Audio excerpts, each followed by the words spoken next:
Hi everyone, Diablo 4 Season 2 is coming soon, and with it the 5 new endgame bosses. If you have not seen anything about it yet, I recommend you to go check out the link in the description. You can find all the information there. Just the main points of it here: there's 5 new endgame bosses, and they are going to be distributed among the different endgame activities. So you can farm certain things, for example Whispers for the Echo of Varshan, Helltide for Grigor the Galvanic Saint, and so on. Basically giving each of those endgame activities their own relevance, because you can now target farm those activities and they're going to be better balanced than before, and then you can summon those bosses from materials that you're getting from those activities. And if you farm Echo of Varshan from Whispers and Grigor from Helltide, those two bosses will also drop an extra material that you can then use to summon Duriel, King of Maggots. So there's going to be Uber Duriel.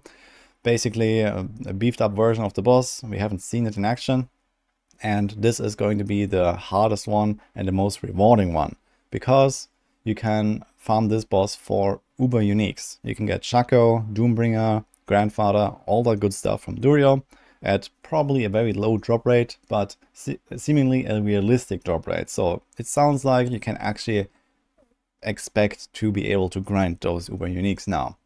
So we'll see what exactly that means. However, it means that there's going to be some pretty significant problems with this whole system. Because there was a question here that Condes asked, that's a Polish streamer. Nice guy, by the way. Polish guys, go follow him. And he asked on X if those summoning items are tradable, how will this work in party play? Because, well, you can farm up, for example, Whispers, split farm, or just, everyone goes on their own. And then suddenly you get more materials when you have 4 people, and then you can go to the boss. Like, does everyone have to pay? And the answer is, from Joe Papiora, only one person needs the summoning materials to summon the boss. And I think that is going to be a pretty major problem. Now, of course, at first glance, this sounds nice. You can group up, you get more stuff. However, I think that the gap that we are talking about between solo players and group players is going to be ridiculously large. And I'm going to show you why. So if you look at this flowchart here, we have basically 2 steps at which you have to grind something to summon Duriel. I think Duriel is the only one that is really going to be relevant here, so I'm only going to talk about that example. The others, yeah, you can still do the same, but at a bit of a lesser degree. But on Duriel, you have first the endgame activity itself that you can grind. So in that case, for example, Whispers. So you have one guy grinding Whispers. And let's say you complete 1 round of Whispers, you turn it in, you get 1 Echo of Varshan. So it's like 1-to-1. We don't know exactly the drop rates, but it doesn't really matter if it's like, 1 per run or 0.5 per run. The math will stay the same in terms of solo versus group disparity. So let's say 1 Whisper run, 1 Echo of Varshan. And let's say 1 Echo of Varshan gives you 1 of the materials for Duriel. So you just go like 1, 1, 1.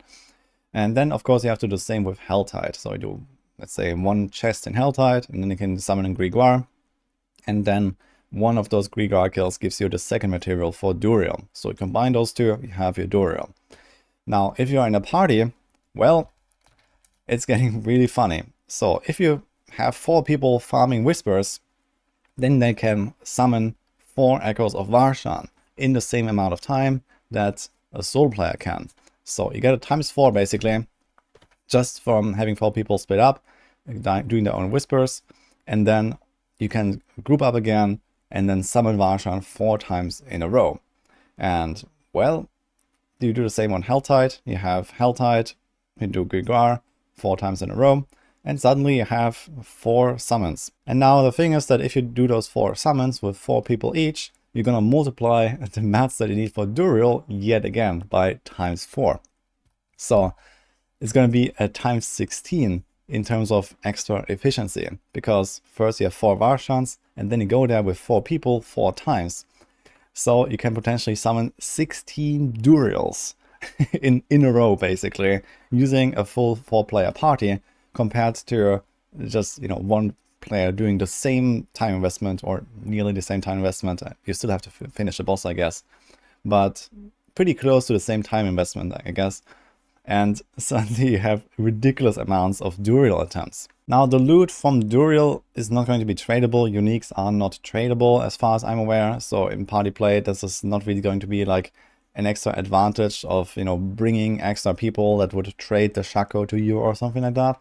However, I guess technically you are multiplying the uber unique drops as well by just going in with your team and then killing Duriel 16 times.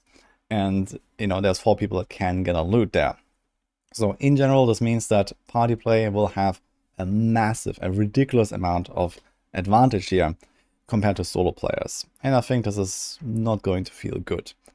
Right now in Diablo 4, party play is already ridiculously strong when it comes to like leveling up, for example. People are doing the split farming strats in nightmare dungeons. You also get more sigils of nightmare dungeons, so you can farm the better ones more often and all that kind of stuff. So party play has consistently been multiple times faster than solo play.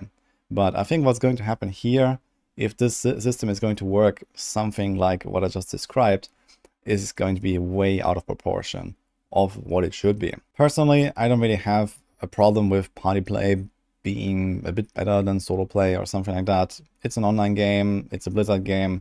We kind of expect multiplayer to be useful and good. However, this is, you know, it's getting to a point where if they balance drop rates to be somewhat reasonable for party players, then I think solo players will have zero hope of ever getting their own uber unique from Duriel or something like that. Let's say that, you know, you can actually farm this like 16 times Duriel strat here with a party of 4, but just like, you know, blasting down those bosses over and over. You have to lower the drop rates to really low values. Like this cannot be, you know, more than, let's say, 0.5% of, you know, drop rate of an uber unique or something like that, if you want to balance this for party play. So I have to, you know, maybe fight the boss 200 times to even get one of them or something like that to make this somewhat reasonable, I believe. And this means that as a solo player, you have to go through Whispers, then you have to go through Helltide, then you have to summon one boss, summon the other boss. And it just takes such a significantly longer time to ever get anywhere, basically, that you're basically screwed. I think that a lot of people actually enjoy playing Diablo 4 on their own and maybe sometimes group up here and there, but no one should really feel so forced to be grouping. And I think this is exactly what's going to happen if the system works this way that is described and if nothing is done about this. So yeah, I really hope that there's a solution to this and that Blizzard has thought about this, but right now I wouldn't really trust that. So I think that maybe there needs to be some last minute changes or something, because this just sounds way too ridiculous for a party play. And it would probably force a lot of people into, you know, these Duriel farming parties that it's just like the only realistic way to grind up those uber uniques. For example, if you look at Path of Exile, they have a relatively good solution to where you pay a cost for opening an encounter and only one person pays that cost, but the boss also only drops this one item that, you know, is like part of the boss loot table. And I think this is a system that makes a lot more sense. Now, if Blizzard wants to incentivize group play a little bit, I think it's fine that you still give people maybe a little chance to find some of the items just for, you know, coming along and helping out on a boss and actually spending some time on that boss fight, where otherwise they could go off and farm something else, for example. I think it's okay.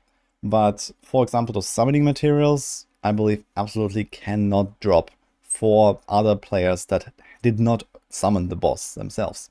So for example, if you have 4 people and going with the example before, you do Whispers, split farm, everyone does their own Whispers, everyone brings their one Varshan encounter, then the person that summons Varshan with the one material is the one that gets the next material for Duriel, for example. And the other people don't get anything, but maybe they have like a small chance of also getting the loot from the boss at least. So let's say that every single boss drops 1 item guaranteed if you're alone. And if there's multiple people, you get 1 item guaranteed plus the summoning material for Duriel for the guy that opened it. And then maybe the other guys, they get no summoning material and, I don't know, maybe a 25% chance of getting one of the items from the loot table. I think something like that would be okay. But, you know, obviously multiplying your efficiency by times 16 is a bit crazy. So that is not really the way it should work, in my opinion.